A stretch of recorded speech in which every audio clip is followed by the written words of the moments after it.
The Marvel Cinematic Universe has done a pretty solid job of presenting Dr. Stephen Strange as one of the premier heroes in this version of the Marvel Universe. Someone who's always going to try to do what's right and ultimately save the day. On the page, however, there were quite a few times where Strange was more of a villain than a hero. So much so that there are enough examples that I can make a whole list out of them. So in this video, I'm going to take a handful of times when Dr. Strange was a villainous character and present them to you. All in an attempt to show you that the dark, seemingly evil version of the good Doctor that we are getting in Multiverse of Madness isn't anything all that new when you stop and think about it. So with all that being said, let's go ahead and dive right into it. As a surname, Strange is certainly, well, strange. So you can't really expect there to be a ton of people running around with the same last name as Stephen Strange. But did you know that there was not only another Strange out there in the Marvel Universe, but he's also a doctor, and totally evil. Dr. Carlo Strange only really had one major role in a comic storyline, appearing back in 1963 in Tales of Suspense number 41. In the issue, he used his genius-level intellect to build a device with the intention of taking control of Iron Man, which, as you can probably imagine, didn't exactly go over super well with Tony Stark. Of course, the old shellhead went after Strange and managed to thwart his plans alongside Carlo's own daughter, though the Doctor managed to escape in the process. And then from there, he didn't do anything at all. He was mentioned once or twice after that, including one time where some theorized he was responsible for an attack on New York by monsters, but he was ultimately dismissed as a suspect in that. He could have been a much bigger deal, could have gone on to be a proper villain within the Marvel Universe. He certainly had the potential, being perhaps one of the smartest characters on the page. Instead, he was quietly retired in favor of a much more popular and powerful Doctor Strange. Now, was including Carlo on here kind of cheating? Maybe, but hey, he goes by Doctor Strange, so I think it still counts. Don't worry though, the rest of the list will be entirely Dr. Stephen Strange related entries from here on out, I promise.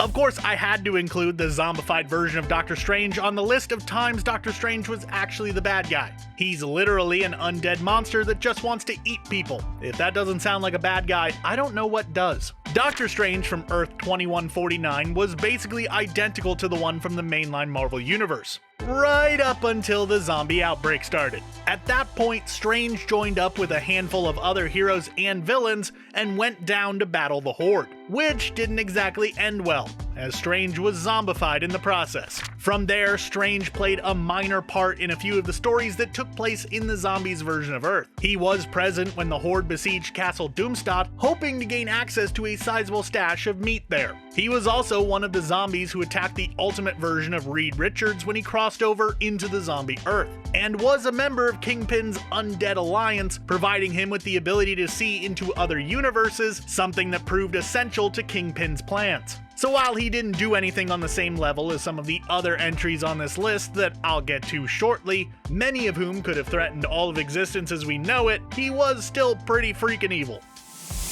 Okay, look, I get it. The Hulk is a bit of a burden, to put it lightly. He isn't exactly the easiest thing to live in the world alongside, as he has the tendency to smash a bit more than just the bad guys. However, there are other ways to deal with him than what the Illuminati came up with during the Planet Hulk storyline in the comics. The Illuminati, made up of Namor, Black Bolt, Professor Xavier, Iron Man, and of course Doctor Strange, all concluded that the only way to deal with the Hulk, who had just been the cause of a pretty massive incident shortly before, was to shove him into a rocket and blast him off into space, exiling him from Earth.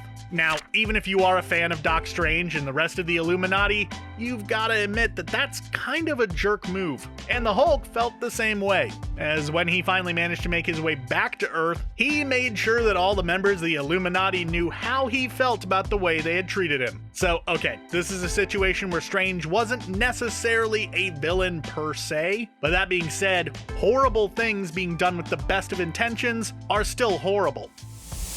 The What If comics gave us a lot of fantastical, hypothetical situations that were really fun to explore. Sometimes, though, they gave us some rather horrific possibilities for our favorite Marvel characters. One such time was in issue number 18, which simply asks the question, what if Doctor Strange was a disciple of mother-flippin' Dormammu? Yeah, you know, the big purple wall-looking dude who vaporized the good doctor hundreds of thousands of times and in an incalculable number of ways at the climax of the Doctor Strange solo film. This version of Strange embraced the dark magic and sided with Baron Mordo against the Ancient One, becoming a follower of the leader of the Dark Dimension. To combat this new threat, the Ancient One called together a team of powerful magic users including Wong, Agatha Harkness, Dr. Druid, and more to try to take them on. And by all accounts, things went pretty well. After seeing the power of the Ancient One, Strange found himself in a position where he must decide who wins, good or evil. After of course choosing good, he then begged the Ancient One for forgiveness and chose to become his student as he was in the main continuity. So even though things worked out in the end, the possibilities of a Doc Strange who sided with Dormammu instead of becoming the Sorcerer Supreme as we know him today is a scary prospect indeed. But that issue of What If wasn't the only time that Strange found himself under the thumb of Dormammu. There was actually one time where it happened within the main Earth 616 continuity, which might actually make it far more horrific. See, at one point Dormammu managed to defeat Eternity, one of the most powerful cosmic beings in existence. Doing this granted Dormammu a significant boost in power, which he used to reshape reality. One of the things he changed was that he made Strange into one of his servants, which is really not what you want. However, it turned out that this wasn't the real Doctor Strange after all, but instead a duplicate. So, when the real Strange appeared, he took the fight directly to his doppelganger, and ultimately set things right, because of course he did. So, does it count when it's a duplicate, not the real Doctor Strange? Some might argue otherwise, but I think it totally counts. So here's a fun fact about myself. I flippin' hate werewolves. Not like I don't enjoy werewolf movies or stories or anything like that. There is just no other monster within pop culture that can get my skin crawling quite as much as werewolves. So imagine how I felt when I discovered that there was a time in the comics where Doctor Strange became one of these accursed beasts during my research for this video. In issue number 80 of Marvel Team Up, Spider-Man found himself face to face with a mysterious Wolfman while on a date. After the monster ran off, Parker discovered the Eye of Agamotto and took it back to the Sanctum Sanctorum. Instead of being greeted by Strange himself as he would expect, Cleo was actually the one who answered the door, acting rather shifty when Spidey asked to speak with the good doctor. Of course, that was because Strange was currently in the middle of a pretty serious outbreak of the wolves, and couldn't really come to the door, which Parker found out for himself when he rushed in a little while later, saving Clea from nearly getting her head chewed off by Strange. Naturally, Strange was eventually cured of his affliction, but while he was dealing with it, he was certainly a force to be reckoned with. And I mean, Strange turning into a werewolf at least makes a little bit more sense than Captain America turning into one, which, yes, was also a thing that happened in the comics because, as I've said a million times already and I will say a million times more in my life, comics are weird, guys. The destruction of the multiverse can certainly be a traumatizing experience for anyone, especially when a deranged, power-hungry tyrant takes the remaining remnants of your world and others and fuses them together, transforming them into a place lovingly called Battle World.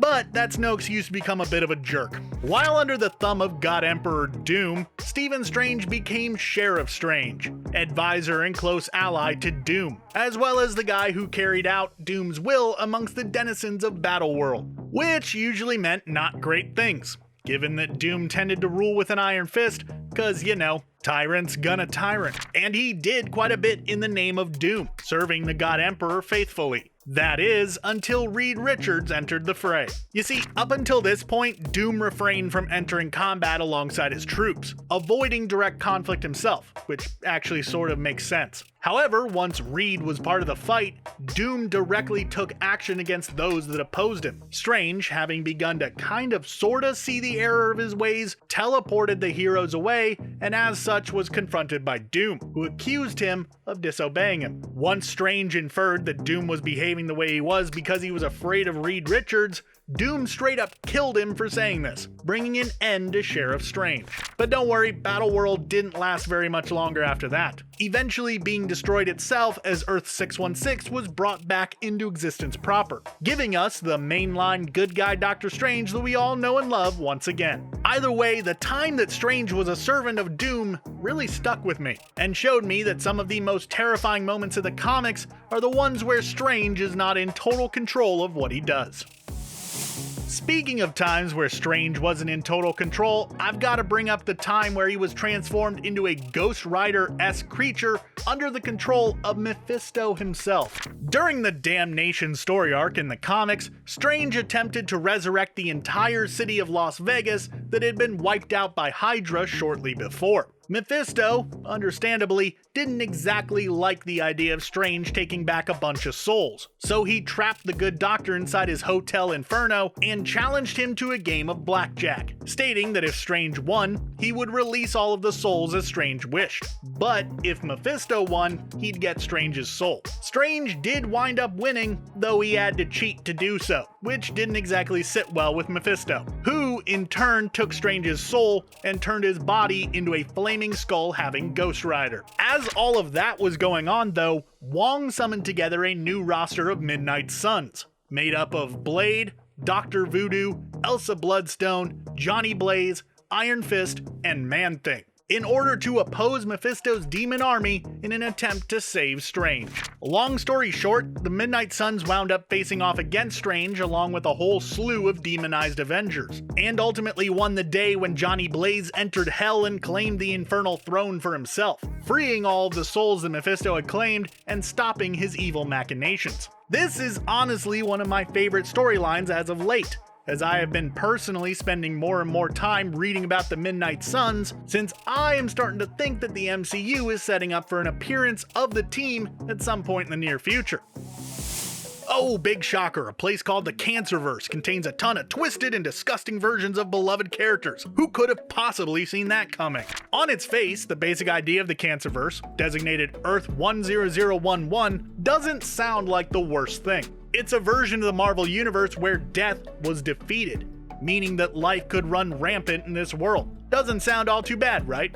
But it is. As you see, all things need balance, and once you remove one side of the equation, something else steps in to take its place. In this case, the eldritch horrors, known as the Many-Angled Ones, began corrupting this world, creating vicious, grotesque abominations out of the denizens of this version of the Marvel Universe. Among them was Doctor Strange, who, alongside the rest of the Defenders, were among some of the first to be twisted and corrupted. Admittedly, this Doc Strange didn't actually do a lot within the storyline in which he appeared, but the reason why I felt it necessary to bring him up is due to this darker Strange that we see in the Multiverse of Madness trailer. At this point, a lot of people are assuming this is meant to be Strange Supreme from What If, but what if that's not the case? The trailer gave us some pretty solid Eldritch imagery, what with Shuma Gorath appearing at one point and all of that. So what if this darker doppelganger of Strange is actually the Cancerverse version of Strange? Or something similar to it. It seems to me that there has to be a reason for why they'd bring in seemingly random Lovecraftian horrors without going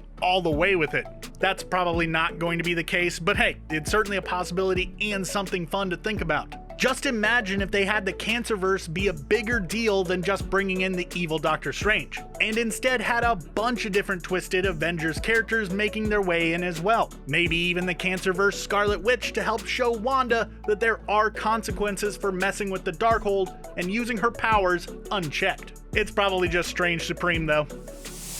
That being said, there is an alternate evil version of Doctor Strange that does somewhat line up with Strange Supreme that could be revealed to be the inspiration for the one that we are seeing in Multiverse of Madness, that being the man known as the Necromancer. This Doctor Strange started out his life pretty much exactly like the mainline version did. Things took a different path though when this Strange killed Baron Mordo and began to dabble with the dark arts, including utilizing the Book of the Vishanti in order to try to conquer his version of Earth. He did eventually make his way into the main comic continuity and started causing all kinds of trouble over there, even going so far as to ally himself with Magus in order to try to take on the good Doc Strange. Now, you're probably wondering what I meant by the statement that this Doc matches up with Strange Supreme. Well, Necromancer is a version of Stephen Strange that comes from a world that was destroyed in part due to the actions that he took in an attempt to get what he wanted. So now he exists as a man without a world to call his own, instead making trouble across the multiverse. Sounds just a wee bit like the backstory for Strange Supreme. So maybe Strange Supreme is Marvel's attempt to sorta kinda adapt the Necromancer without out and out calling him such, for whatever reason.